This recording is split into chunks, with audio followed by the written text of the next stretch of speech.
Les secrets des têtes couronnées à travers les produits de beauté. C'est assez étonnant ce qu'on apprend dans cet ouvrage d'Elisabeth de Fédot qui est notre invitée ce matin. Passionnant, Sophie. Voilà un voyage à s'offrir, à offrir. C'est bientôt les fêtes. On est autour d'une quinzaine d'euros. C'est 285 pages.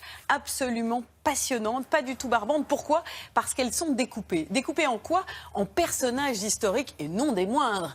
Bien sûr, il y a Napoléon et pourquoi pas sa Joséphine, mais il y a aussi Cléopâtre, tiens, étonnant. Napoléon, Casanova. On parle de quoi? De son eau de toilette? Eh bien, on parle pour chacun de ces 16 personnages de leur passion pour une odeur, pour un parfum ou pour un produit de beauté. C'est Napoléon, il adorait une eau de Cologne qui un peu citronnée, qui existe toujours. Ouais. Et c'est ça qui est intéressant, c'est qu'on va voir les allers-retours que fait l'histoire. L'histoire peut vraiment éclairer nos produits de beauté du quotidien. On va recevoir dans quelques minutes l'auteur de cet ouvrage passionnant, Elisabeth de Fédot, qui est une historienne bien connue dans le monde de la beauté parce qu'elle a écrit notamment sur le parfumeur de Marie-Antoinette, Farjon. Elle a fait l'herbier de Marie-Antoinette. Elle a écrit récemment sur une grande famille de parfumeurs, la famille Le Roman des Guerlain. C'est son dernier ouvrage juste avant celui-là.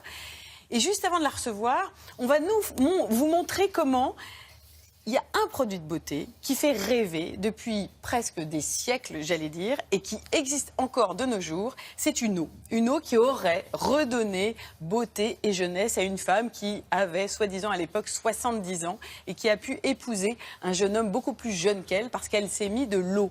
Et on appelle ça l'eau de la reine de Hongrie, car il s'agissait d'Élisabeth de Pologne. L'eau de la reine de Hongrie, c'est encore un produit de beauté qu'on peut retrouver, qui même se développe encore cette année. La preuve en images, regardez.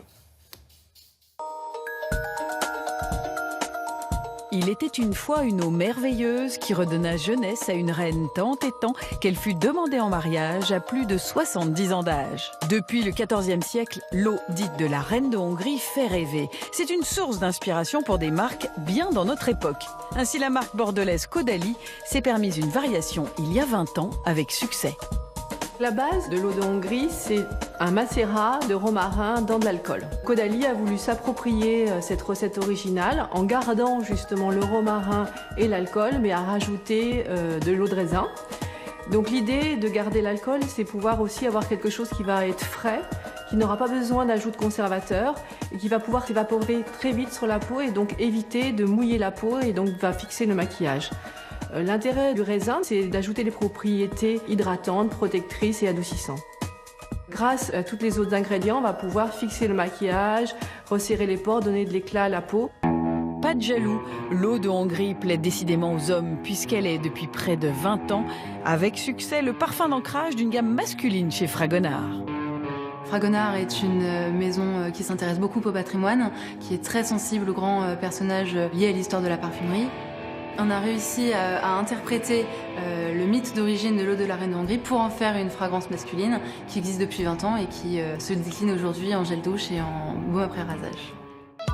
C'est pourtant il y a plus de 40 ans que l'eau de Hongrie a fait une entrée remarquée dans notre siècle grâce à un fou d'histoire et d'aromathérapie, le fondateur des laboratoires Santella. Monsieur Roig, le fondateur des laboratoires, était passionné d'aromathérapie et il est tombé au cours de ses lectures sur la lotion de la reine de Hongrie qu'il a décidé de lancer sans alcool pour le respect de la peau et donc on a sorti une lotion analogue à la reine de Hongrie. Elle est faite de distillat de romarin, donc qui est une plante qui naturellement va avoir énormément de propriétés, à laquelle sont ajoutées des huiles essentielles, donc notamment l'origan, la sauge, le cèdre et du chlorure de magnésium. Et donc l'association de ces principes actifs va vraiment avoir un effet booster pour la peau, va la réveiller et donc la préparer pour les soins qui vont venir après, donc la crème, les sérums.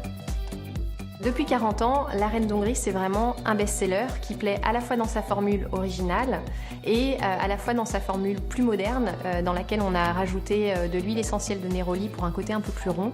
Donc c'est vraiment un produit qui continue de fasciner à travers le temps. Dernière arrivée, l'eau de beauté signée par une start-up, Mademoiselle Saint-Germain, qui puise ses actifs dans le potager du roi à Versailles.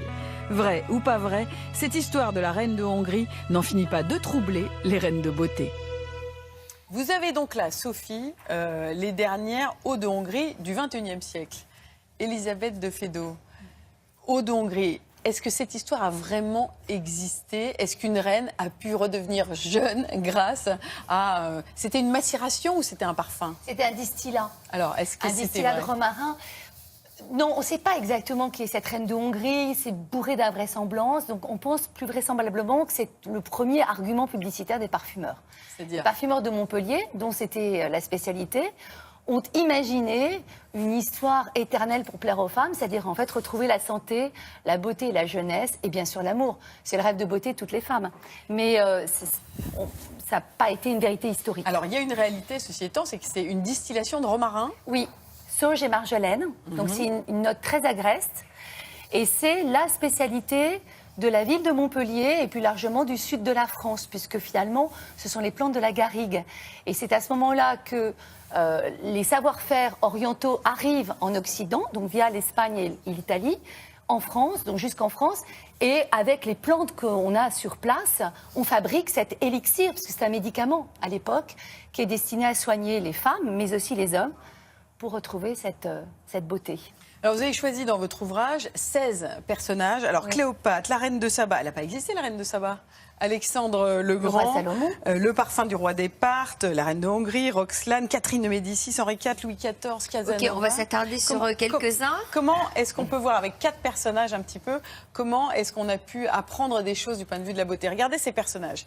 Il y a la reine de Hongrie. Si je vous dis Marie-Antoinette. La rose. La rose. La rose, et qu'est-ce qu'elle voulait exactement avec la rose dans son parfum? Elle voulait retrouver tout ce qu'elle aimait dans la nature, le naturel par définition, puis aussi cette joie qu'elle avait à être libre au petit Trianon par rapport à la cour de Versailles.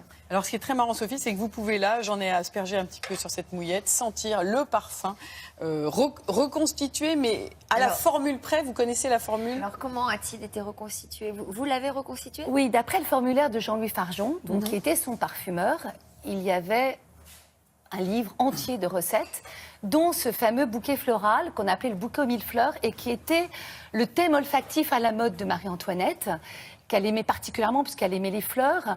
Et donc à partir du moment où on a le schéma olfactif, on a les matières premières, on le reconstitue, à la différence près qu'à l'époque de Marie-Antoinette, on est dans du 100% naturel, puisque la synthèse n'est pas encore appliquée à la parfumerie, et que là on est dans un twist plus moderne. Et ça donne quoi pour vous, Sophie? C'est rose poudrée, hein?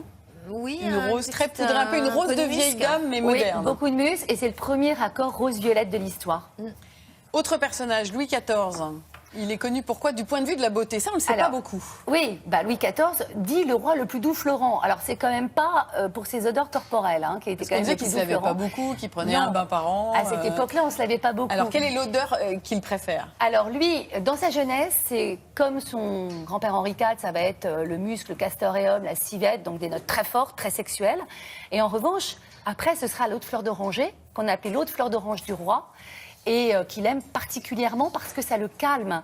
On appelait ça aussi l'eau de naf, et ça calmait les nerfs. Ah, et à un point tel qu'il en fait parfumer les bosquets du jardin de Versailles. Et oui, parce que là, ça sent pas très bon dans les bosquets quand même. C'est des lieux d'aisance. Ça servait donc le nôtre plante du jasmin, de l'oranger. Et alors, on a des exemples maintenant. C'est encore un très gros succès en parfumerie.